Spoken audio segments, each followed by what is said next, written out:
Seriously, Bud is brought to you by OmniSend. OmniSend is a top choice for email and SMS marketing on WordPress, perfect for WooCommerce shops. Easily connect with customers and send out awesome campaigns every day. We'll be back in a bit to tell you about our other friendly sponsors. Hello, my name is Bree, and welcome to Seriously, Bud, a podcast featuring an unexpected conversation with someone from the WordPress community. And now it's time for our host, my dad, Bud Kraus. Thank you, Bree. You know, I had so much fun last week speaking with Stephanie Hudson.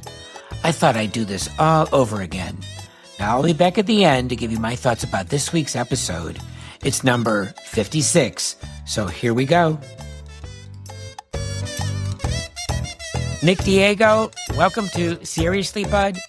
You're a child of Cape Cod, is that right? That is true. I grew up on the Cape. I actually went to the second smallest public school on the Eastern Seaboard, and it no longer exists. So, very small fishing town. Was this in Chatham, Massachusetts? Yep. Where is Chatham? It's on the elbow, right? I always do. It's on the elbow. But you were born in Hyannis, correct? That's correct, yeah. So kind of like the middle of the arm. Okay, so did you run into the Kennedys all the time? No, but I've been by the Kennedys. I've seen Arnold Schwarzenegger in person with his previous wife. So yeah, it was all around. You went to elementary, high school, the whole bit in Chatham. Yep. I always ask everybody this question, and the answer is always the same, but I think yours is going to be different. Were you a good student in school? I was salutatorian. See, I knew it. I finally got somebody to say, yep, I was. Tell me all about being the best. How big was the class? And you were a valedictorian, so you gave it. It was salutatorian, second place. Oh, well, I'm not impressed. Okay. No. I'm impressed. So how big was the class? Class was very small. It was 42 people, I think. Yeah. And then after school, what happened? My family I played soccer and I played sports, through middle school and a little bit in high school. But my family was in the hospitality industry. My father ran a resort in Chatham at the time. Mm-hmm. So I spent a lot of time working. Like as soon as I could work, I was working after school at the hotel. But you went on to college and yeah. So where did you go? Oh, you mean you said after. Well, I thought you meant like, okay, I got you. Yes. Yeah. Cool. So I went to school in South Carolina. I went to College of Charleston, and it was mainly because everybody I knew was going to New England schools. And I coming from a small town where I knew everybody, I kind of wanted to get out and go somewhere different. And we had taken a family vacation in Charleston, South Carolina, and I loved it. It was a beautiful place. Yeah. Yeah. And so you went there. Did you know what you wanted to study or what happened? I didn't, but I was very interested in international relations. But that kind of led me to economics. So I majored in economics and minored in math. Huh. Well, now international relations doesn't really surprise me. There's a lot of WordPressers brushed up with international relations, which is no surprise considering the composition of the WordPress community and international traveling community, that they're interested in other, and mathematics doesn't really surprise me.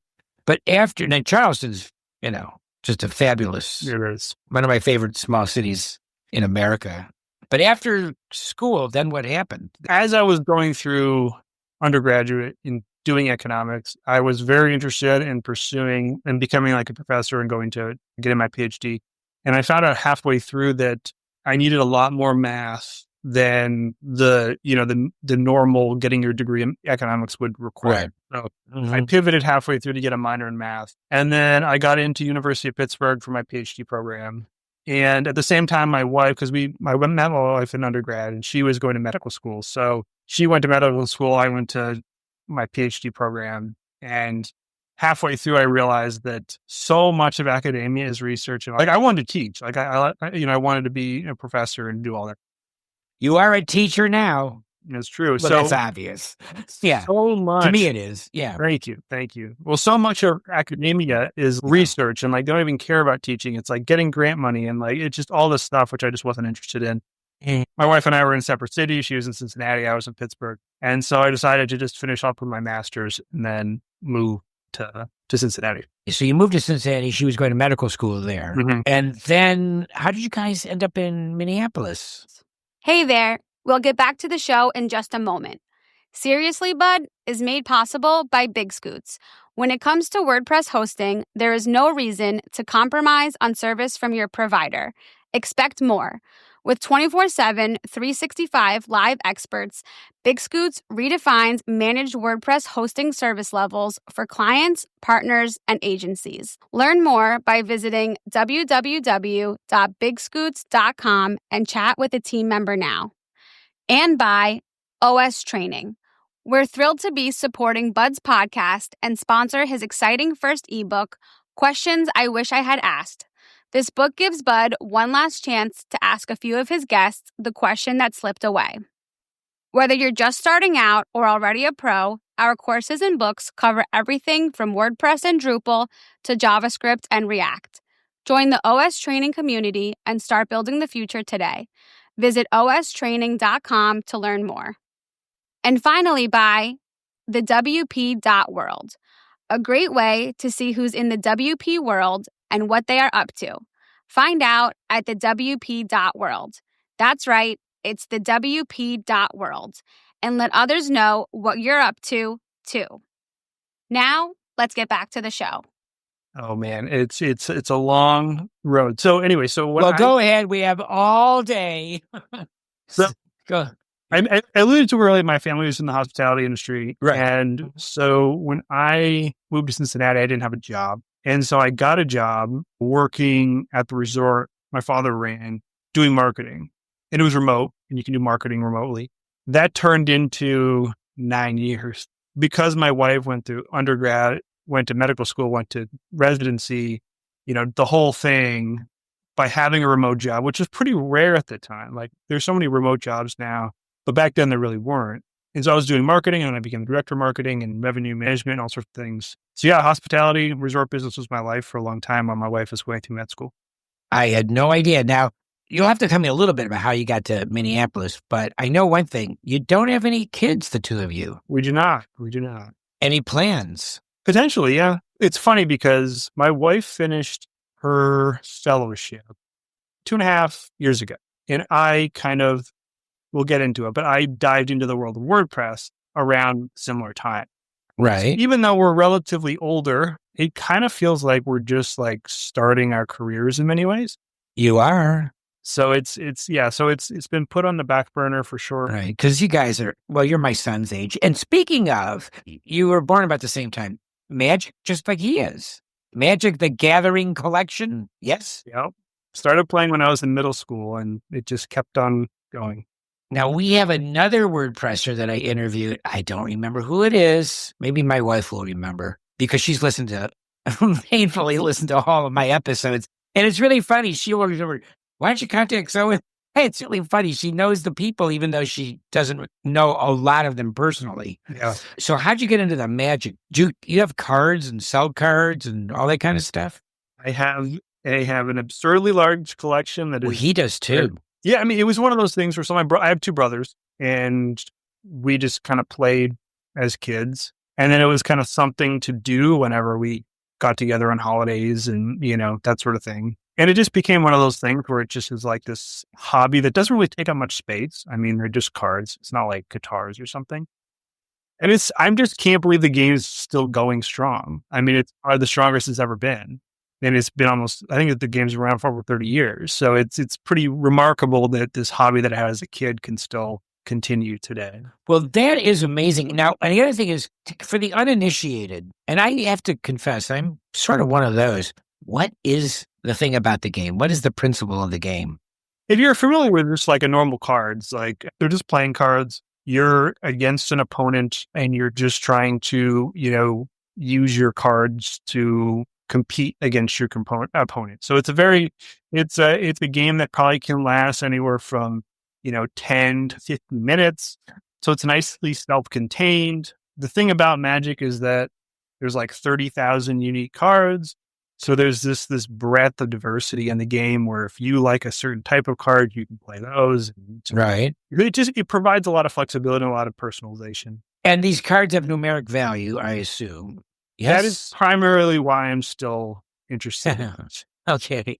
And they're bought and sold, right? Because like Right. people buy and sell these cards and they have conventions or matches or Oh, yeah. conferences or what? They have all that. Challenges, right?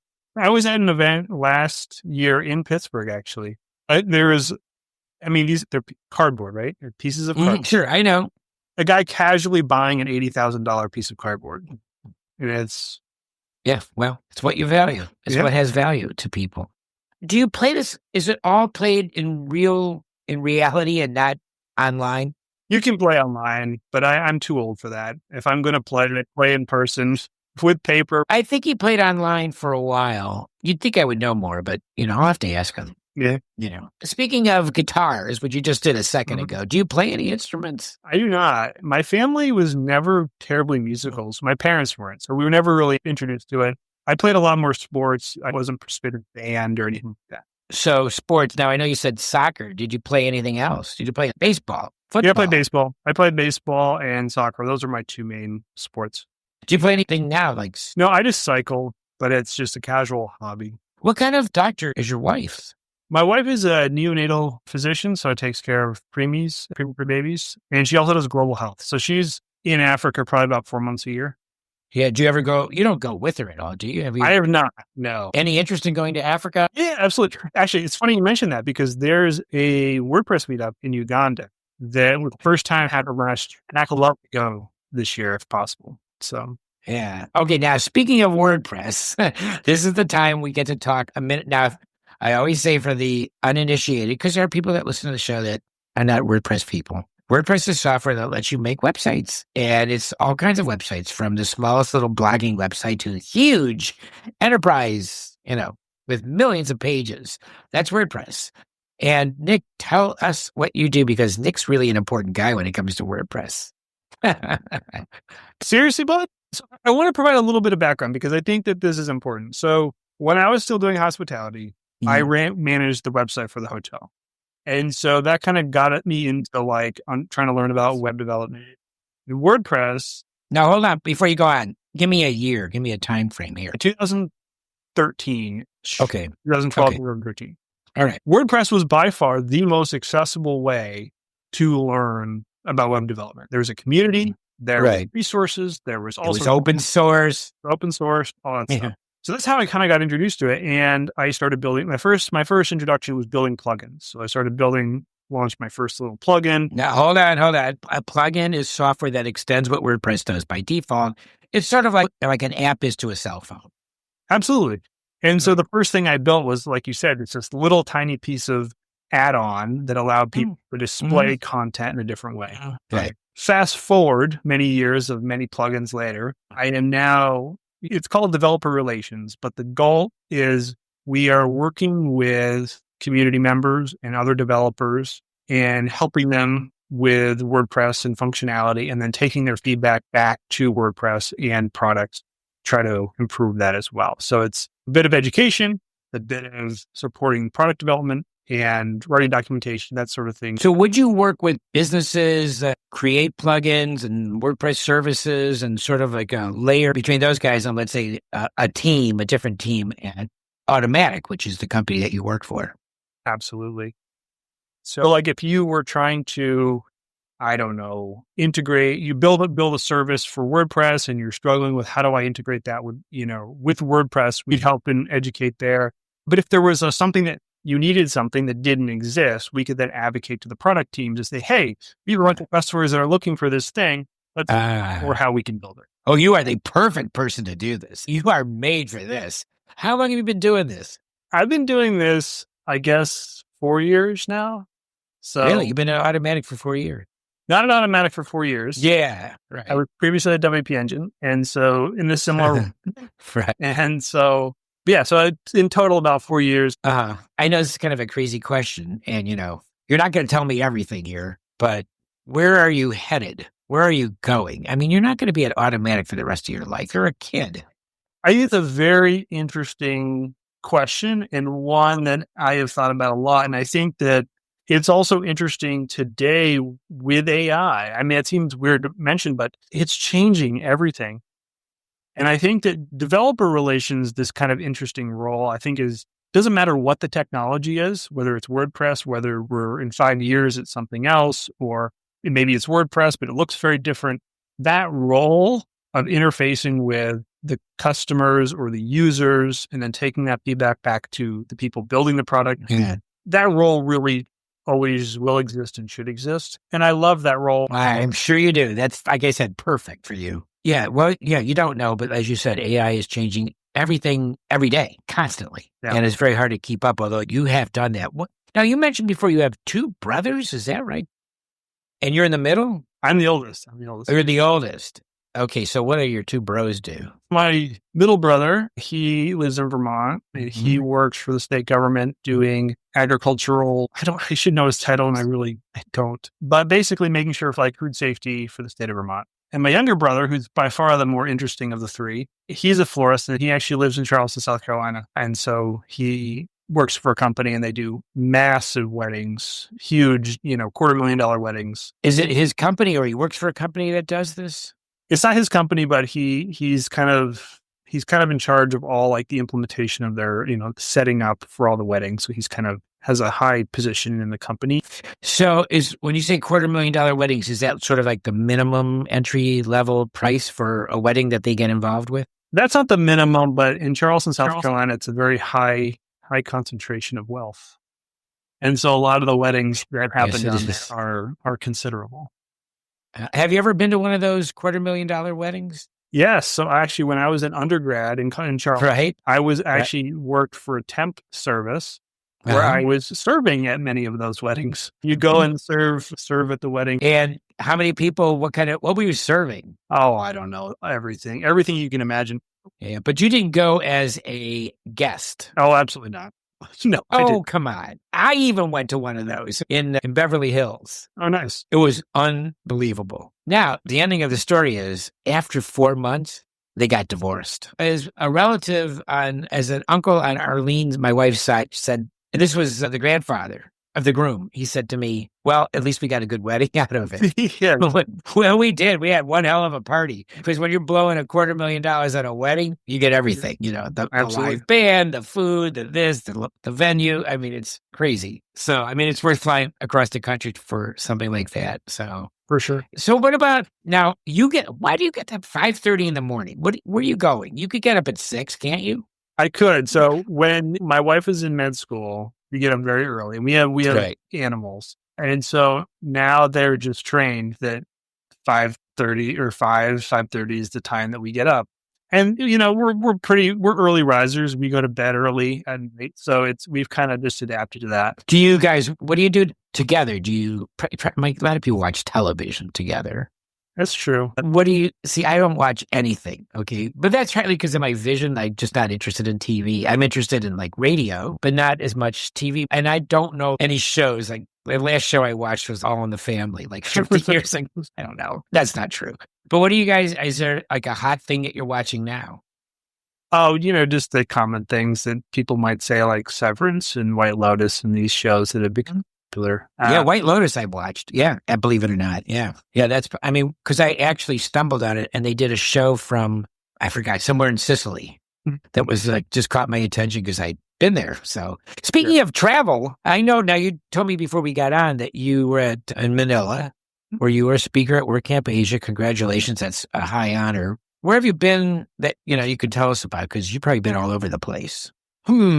I don't know. I've been a fair number of places. Well, I've seen you at a fair number of places. It seems like wherever I go, you're there. Yeah, I've been to a lot of WordCamps. Not as many as some, but given that I've only kind of been in this business for the last 4 years, been to quite a few. We're actually going as a team. So at Automattic is a completely remote company. So there's a pretty big emphasis on twice a year as a team kind of meeting up in a location. So we're going to Portugal in June. Where in Portugal? Lisbon, I believe. Nice. So that should be fun. But yeah, it's really fun to kind of, we were in Mexico and we were in Miami and Bristol in the UK. So it's been nice. One of the perks of working for Automattic is a lot of travel. Wait, another one is after 5 years, what happens? Yeah, I'm a little way off from that. But yeah, after 5 years, you get a 3 month sabbatical, which is that's great. lovely. You're getting there, though. I know I'm 2 years in like 5 days. And so I still got 3 more to go. So Yeah, but who's counting, right? yeah, exactly. What about other places that are not like WordPressy kind of things that you may have gone with your wife just on a vacation? Well, it was not with my wife, but it was very impactful for me. When I was in high school, I went to India for the first time. Wow. It was a very interesting experience. I had never been any place like that. And I went with my father as part of a hotel conference thing. But next year, WordCamp Asia is in Mumbai. I know. So I'm very excited for that because I haven't been back to India since, and I'd love to go back. Okay, how many times have you been to India? Just once. But okay, I think about that like so clearly. Right. So maybe I'll see you there. Who knows? It's a little ways off in time and in distance, but it's sort of intriguing to me more than other places. I have a globe in my office, and I was trying to figure out like what's on the exact other side of the globe. And it is Mumbai. I always want to know, am I flying east or west if I go to some way far away place? How do you start? Is it over the pole? Is it what, But have you been anywhere with your, I assume did you have a honeymoon? Did you do something for that? Yeah, we went to Quebec City in Canada. Oh, poor man's Paris. Yes. Sorry. It is lovely. It's a great place. Great place. Love it. Yeah. I've been to Barcelona. Very nice. Like, honestly, like, because of work and medical school and everything. And her work, yeah. Her work and everything. So we've been a lot of work-focused things in the last couple of years. I'm going to wrap up. Before we do, though, I have to tell you, you are definitely, one of my idols, go-to guys when it comes to all the technical stuff in WordPress because, man, you have made such a lasting, long-term, important contribution to the project that, and one of the things about you is that you're accessible. You're out there. People know you. Everybody knows you, for God's sake. For lots of reasons. Yeah, it's very flattering. I am amazed at how welcoming this community has been. Yeah. Especially if somebody who's new, and it's been an incredible experience for me. Yeah. Oh, for everybody. Absolutely. Okay. So who do you recommend that I have on a future, as I always say, future, could I have a past episode of Seriously, Bud? All right. So I was cheated. And I went and looked through your people. That is really, you are a stinker. I know. You can't do that. But okay, so what do you got? So I would recommend Tammy Lister. Is she already on the list? I'm aiming for Tammy. Okay. I have you have no idea. Tomorrow, Nathan Wrigley is getting on a 6-hour train ride with her. Okay. And I've been bugging him for 3 days now. Don't forget to tell Tammy I want her on the show. I don't know if Tammy knows me or not. We've never, she just might know my name. But yeah, I want Tammy on the show. In fact, I'll bug her as well. If enough people bug her, they'll go, who's this guy that, Tammy's one of the first people. Tammy was around during the building of Gutenberg and all that process. And so she has incredible stories about WordPress and has such a long storied career with the project. Well, that I know, but that's not what I want. If you don't want to, because there's a million podcasts that do that. Okay. And when I started this thing, I said, that's not what I want to do because listen, it's not like I don't like this stuff. Of course I do, but it's not for the podcast. For sure. It's what you did today. Come on. And I could ask a million other questions about, in fact, I'm having a book coming out, an ebook called Questions I Wish I Had Asked. Because there's always, I'll get off with you and I'll say, oh God, I should have asked him about, the hotel, industry and things like that. Well, speaking, before we go though, your mother was born, you said 90% sure in New Jersey. I think so. Her family kind of moved to the Cape and she basically grew up on Cape Cod. But I think technically she was born in New Jersey. But yeah, so she now runs a farm in Vermont, a Wiggly Go farm, and they do, fiber and soaps and lotions and all that kind of stuff. I'm assuming you know New England pretty well. I do. Yeah, do you know where Keene, New Hampshire is? I do. I do too. My daughter went to school there. Nice. So I miss going there because it's so beautiful. Brattleboro, Vermont. I love those places. So I love New England. Yeah. And it's gorgeous. Yeah. And Marblehead, Massachusetts, I was there. Not that. I have a friend that listens to me. Hi, Stephanie and Mark. All right. Gotta go. Nick, thank you so much. Okay. Take care. Thank you so much for having me. Hey, I didn't know that Nick went to the second smallest public school on the eastern seaboard, but it no longer exists. And speaking of second, he finished as the Salutatorian in his class of 42, was in the resort and hospitality business while his wife went to medical school, and he went to India with his father while he was in high school. Did you? Now, I just mentioned my ebook. It's out. It's called Questions I Wish I Had Asked, and you can get your free copy right from SeriouslyBud.com. And I hope you do. And until next time, thank you for your time.